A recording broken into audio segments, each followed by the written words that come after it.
distância. Vai por dentro, Emerson! Vai por dentro! Vai que você passa! Agora! É o Brasil! Vamos lá! Força, mais um pouquinho! Vamos ver! Bateu o lance!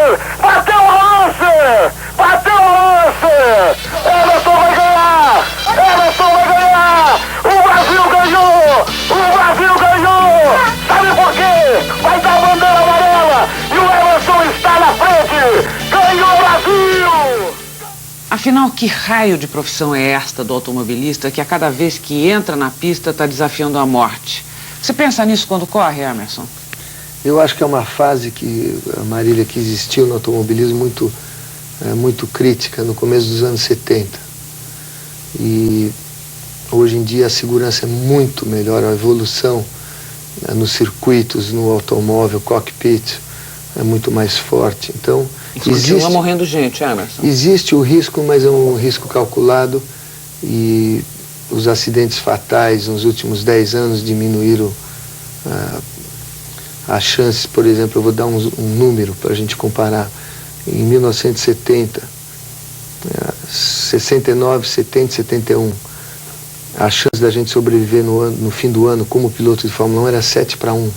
Nossa, a cada 20 pilotos morreriam 3 em cada temporada. Então é a mesma coisa que para uma guerra, a mesma coisa que uma esquadrilha de piloto caça em combate. Quer dizer, a chance de voltar é pouca. 7 para 1, você fica olhando, quer dizer, dos 7 aqui, 1 não vai estar vivo no fim do ano. Eu acho que era uma coisa que me marcou muito no começo da minha carreira, quando eu comecei a Fórmula 1. Então eu perdi excelentes companheiros. E... Chegou a afetar seu trabalho na pista? Você chegou sem dúvida. Ser medroso? Não, porque quando você pilota um carro, você tem que ter coragem, mas não pode ter muita coragem. Você tem que ter medo, mas não pode ter muito medo. Para você guiar no limite, você tem que estar na corda bamba do limite. E o limite é tão... Você tem que estar no topo de um prisma, que você está se equilibrando lá. Então você não pode ter medo, mas não pode deixar de ter. Não pode deixar de ter. E você tem que saber o seu limite e o limite do carro. Hoje em dia, essa proporção de 7 para 1 diminuiu para quanto, você acha? Hoje em dia, eu acho que é mais ou menos 400 para 1. Quer dizer, é um negócio... Para você ter uma ideia, os acidentes fatais aqui na Fórmula Indy, nos Estados Unidos, o último que teve foi em 1979, há 10 anos atrás. E agora, domingo passado, em Michigan, o Phil Kruger teve um acidente muito feio. Ele está ainda numa situação crítica no hospital, mas já faziam quase 10 anos. 10 anos. Agora, você mesmo admitiu que viu muita gente morrer. Eu imagino que você perdeu muitos amigos nessa profissão. Eu não quero que essa pergunta pareça grosseira, mas será que vocês sofrem menos com a morte? É isso? Na verdade, isso tudo é um jogo de azar? Eu acho que a gente acostuma a conviver com risco. Realmente, o convívio do risco não é que você perca respeito pela morte, você sempre tem medo da morte, sempre existe isso. Eu sou uma pessoa, em muitas coisas que eu faço, eu sou medroso. Por exemplo, eu mergulho aqui em Miami, não tem muito tubarão, eu tenho medo de um tubarão aparecer ali, eu tenho um azar, que existe realmente muito tubarão aqui na Flórida. Eu tenho muito medo de muita coisa, mas o convívio com o risco cria uma personalidade, um caráter muito forte. E a experiência de competição me deixa mais tranquilo antes de uma competição. Mas você, por exemplo, em Michigan, saiu na pole position depois de ter corrido a 352 km por hora. Aí você vai para a corrida e faz mais de 360. Que limite é esse que vocês procuram, né? Que desafio é esse? Que jogo é esse que vocês fazem a cada vez que vocês entram naquela pista? Eu acho que o limite nosso é infinito, não existe limite em competição. A tecnologia evolui todo ano e o piloto, com ele próprio, tenta aprimorar a sua técnica e chegar num limite cada vez mais longe que o outro. Eu acho que esse limite... Quem vocês estão desafiando? Ou o quê? Eu acho que você pilotar um carro num oval a quase 400 por hora é uma sensação fantástica, uma sensação de velocidade, de risco, de controle daquele carro, de você saber que se você cometer um erro, pode ser um erro fatal. Eu acho que tudo isso dá uma sensação que transmite, uma sensação para quem gosta, fantástica, uma coisa quase difícil de transmitir o que a gente sente. Mas quando você vence, a quem você venceu? O que você venceu? Eu acho que você ganhou a competição esportiva, você venceu, você foi o vencedor do dia, você ganhou do resto dos pilotos como qualquer competição. Aí existe o lado esportivo de você ganhar, mas eu acho que o automobilismo, a sensação de competir e guiar um carro a essa velocidade é uma coisa indescritível. E a sensação da competição existe. Poder, o que é? Qual é a sensação? Eu posso, eu sou poderoso, o que é? Não, eu acho Você levita, o que é? Emerson? Eu acho que mais do que isso é uma sensação do risco que existe, do domínio do automóvel, de controlar aquele carro. Você ganhou da morte. É isso? Cada vez que você sai de lá, você ganhou da morte. Você acabou de dizer isso. Eu acho que o domínio do carro... Não, eu acho que... Eu até falei em Indianápolis, quando eu tive a batida com a Lança, eu falei, Deus estava comigo aquele dia. Porque realmente, quando eu bati junto com o Al Jr., eu estava a 350 por hora. E eu consegui controlar o carro. Eu falei para a imprensa, o meu copiloto foi Deus aquele dia. O risco existe, mas o respeito que a gente tem é grande. Eu acredito em Deus, tenho muita fé em Deus, rezo bastante.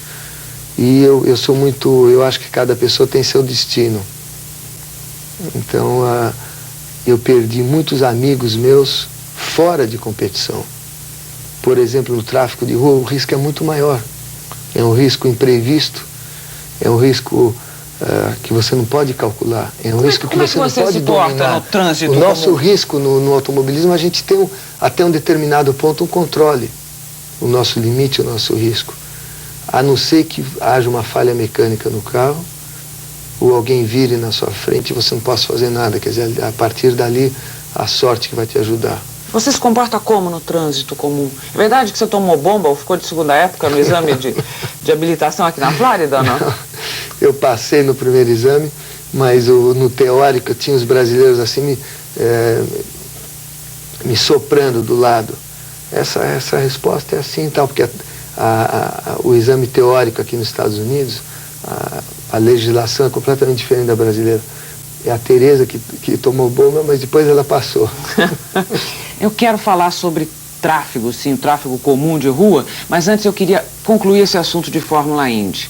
Que história é essa de que vocês ficam deformados quando vocês pilotam um carro a 350 km por hora? Que a bochecha fica deformada, que deforma a coluna, a espinha.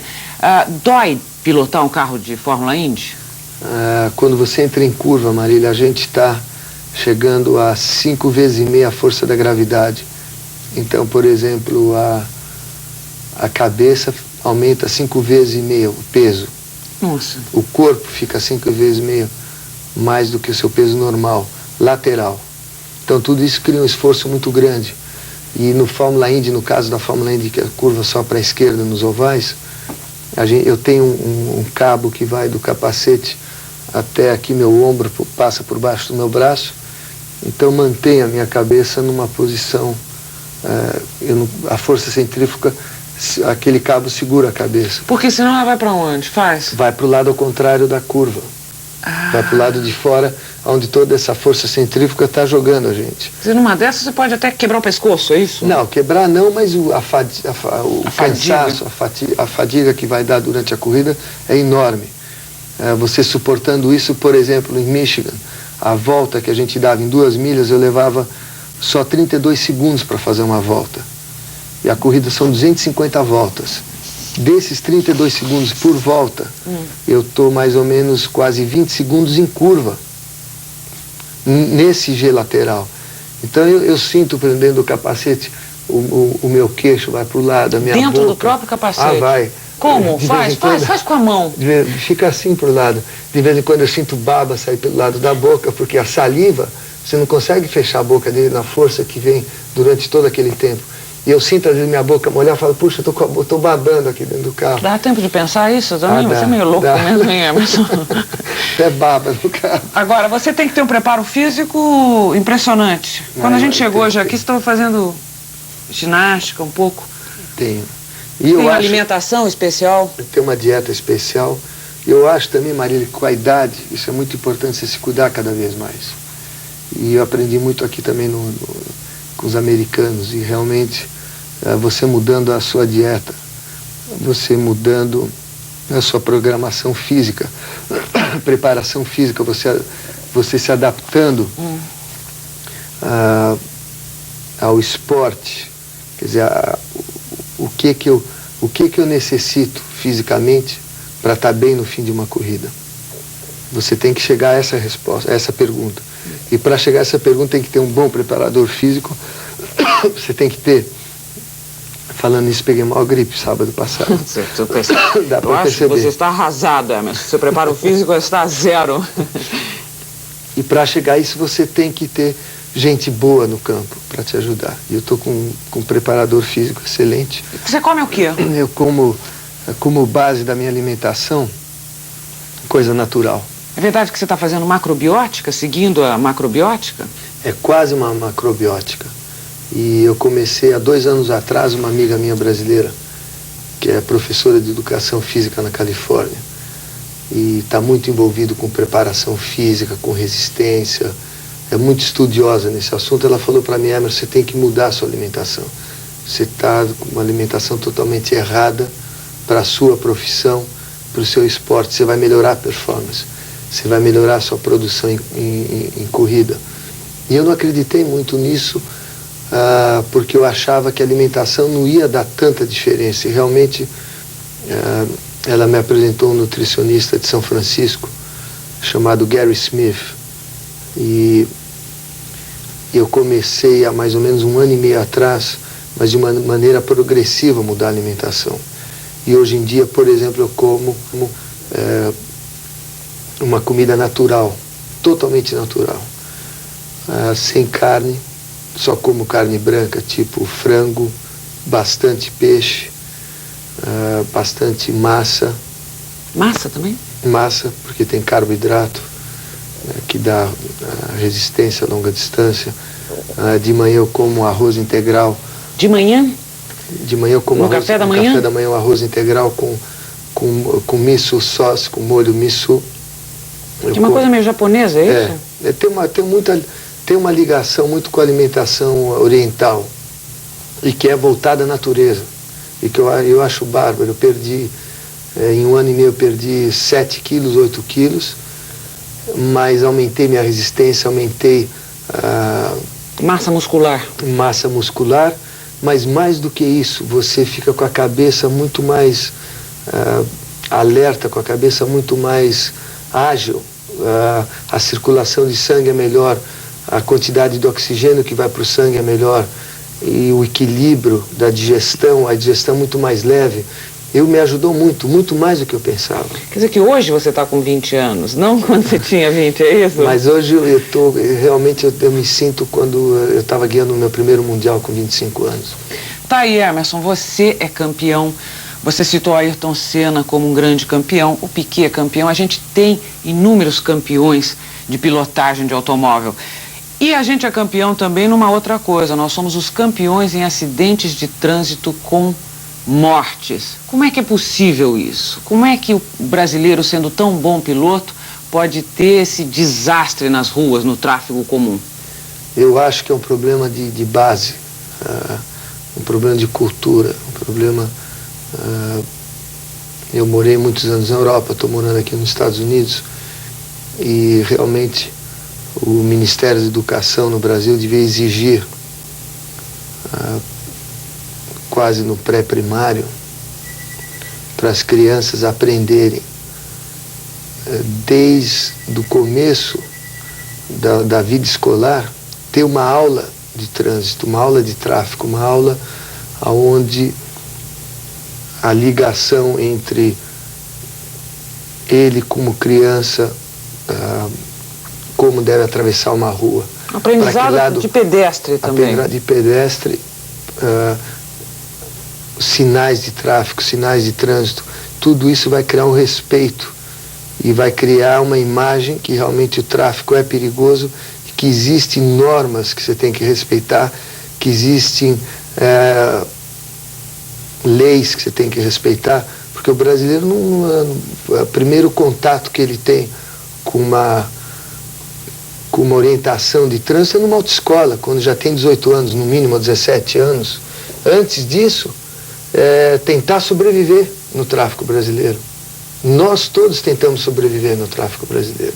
A gente no Brasil tem que aprender a conviver com o tráfico, não a sobreviver no tráfico. E isso, realmente, o governo brasileiro tem que mudar. Eu acho que muitas vidas vão ser poupadas, muita gente não vai ficar ferida pro resto da vida, aleijada pro resto da vida, com problema físico pro resto da vida por causa do tráfico brasileiro.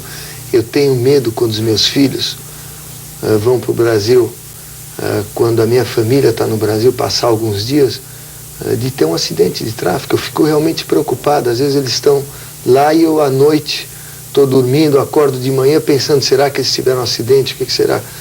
Será que está tudo bem? Realmente o tráfico brasileiro tá insuportável. Você, se solicitado, faria uma campanha dessas? Eu acho que o que eu pudesse ajudar, lógico que faria, com o maior prazer, com a maior boa vontade.